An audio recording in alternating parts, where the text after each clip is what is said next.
गोव्यातला सुंदर सकाळ घेऊन हा आहे आमचा दुसरा दिवस. तर हॅलो, नमस्कार, राम राम मंडळी. लाईव्ह भारीच्या नवीन ब्लॉगमध्ये तुमचं स्वागत आहे. आपण गोव्यात आहोत आणि काल आपण गोवा स्टेट म्युझियम बघितलं आणि आज आपण जाणार आहोत अजून एक म्युझियम बघायला जे तुम्हाला नक्कीच आवडेल. आत्ता तर मी ब्रेकफास्ट करायला चालली आहे, तर मला जॉईन करा.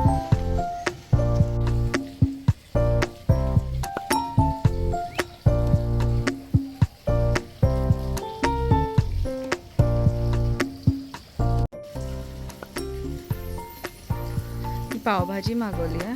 पावभाजी, थोडंसं ब्रेड बटर, आता चहा येतोय. तर छान ब्रेकफास्ट करणार आहे मी आता. तर मस्त असा नाश्ता करून आपण आता निघालेलो आहोत इंडियन नेव्हल एव्हिएशन म्युझियम जे गोव्यामध्ये आहे ते पाहायला.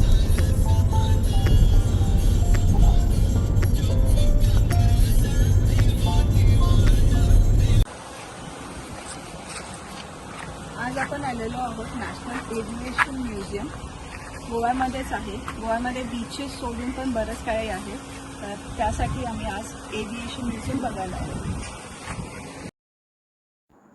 इथले तिकीट मोठ्यांसाठी 100 रुपीज आहे आणि 12 वर्षाखाली मुलांसाठी 50 रुपीज. जर कोणी एक्स सर्व्हिसमॅन असतील तर मोठ्यांसाठी 50 रुपीज आणि लहान मुलांसाठी 25 रुपीज. तर जसं तुम्ही बघताय की आपल्याला एक मोठंच्या मोठं हेलिकॉप्टर दिसतंय आणि तसंच आजूबाजूला बघितलं तर एरोप्लेन्सच्या बऱ्याचशा तुम्हाला इथे मॉडेल्स नाही पण ॲक्च्युअल एरोप्लेन्स आणि ॲक्च्युअल हेलिकॉप्टर्स बघायला मिळतील. मूवीजमध्ये बघताना एवढे छोटे असतात, ॲक्च्युअलमध्ये मोठी आहे. तर या म्युझियमचा उद्देश हा आहे की आपल्याला इंडियन नेव्हल एअर आर्मचा इतिहास कळावा.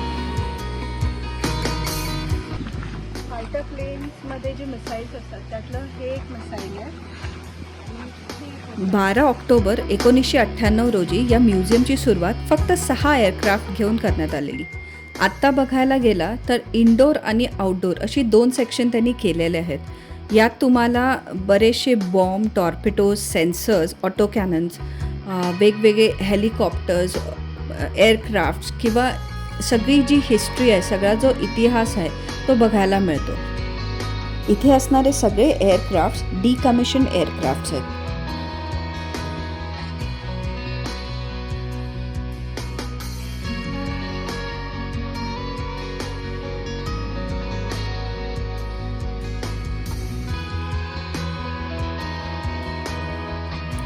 इथली इंटरेस्टिंग गोष्ट ही होती की समोर दिसणारं मशीन आहे ते रोल्स रॉईसचं पेगासस इंजिन होतं जे आपल्याला बघायला मिळतं.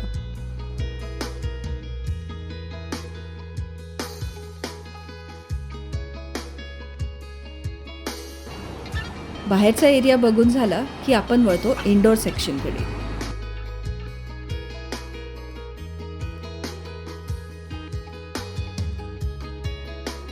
इथे तुम्ही समोर बघतच असाल की बरेचसे एअरक्राफ्ट्स आणि हेलिकॉप्टर्स यांचे मॉडेल्स लावलेले आहेत आणि त्यांच्याबद्दल जे डिटेल्स आहेत ते खाली मेन्शन केलेले आहेत.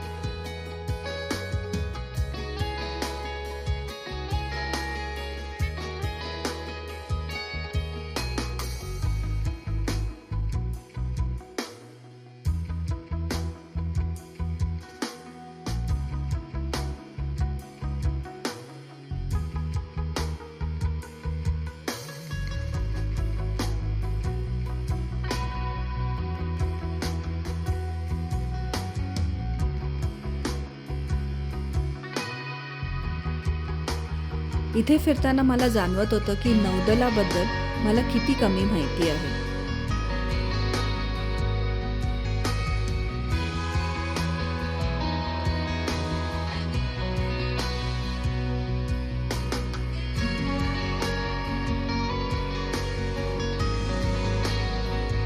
हे समोर जे दिसत आहेत ते आहे शिपचे मॉडेल्स.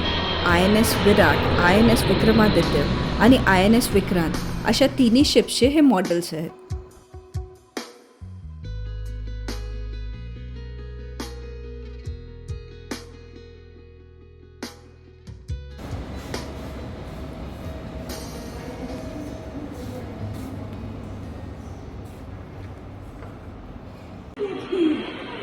इथे समोर जी गॅलरी दिसते ती खूपच इंटरेस्टिंग होती. इथे तुम्हाला एक व्हिडिओ दाखवला जातो ज्यात तुम्हाला कळतं की एखादा पायलट ज्यावेळी एरोप्लेनमधून इजेक्ट होतो तर ती प्रोसेस कशी असते. आणि समोर जो दिसतोय तो आहे अँटी-जी फोर्स सूट.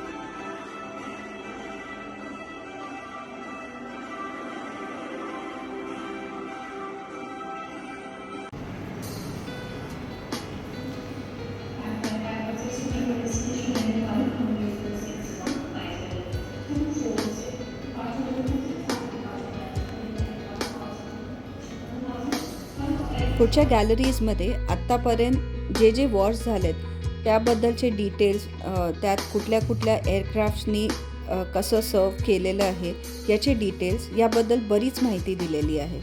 इवन नेव्हल स्टाफचे जिथे जिथे हेडक्वार्टर्स आहेत किंवा बेस आहेत त्याबद्दलही सांगितलं गेलं आहे. जसं शौर्य दाखवणाऱ्या सैनिकांना आपण विसरत नाही तर मग वीरगती प्राप्त झालेल्यांना आपण कसं विसरू शकतो. या वीरमरण आलेल्या सैनिकांना श्रद्धांजली इथे देण्यात आलेली आहे. सैनिक सीमेवर असो, आकाशात असो किंवा सागरी किनारपट्टीवर, त्याच्या योगदानामुळेच आपण सुरक्षित आहोत आणि त्यांच्या या कर्तृत्वाला माझा सलाम.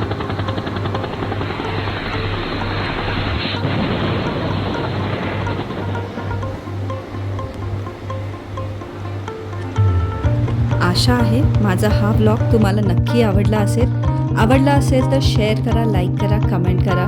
पुन्हा भेटू नव्याने. बाय.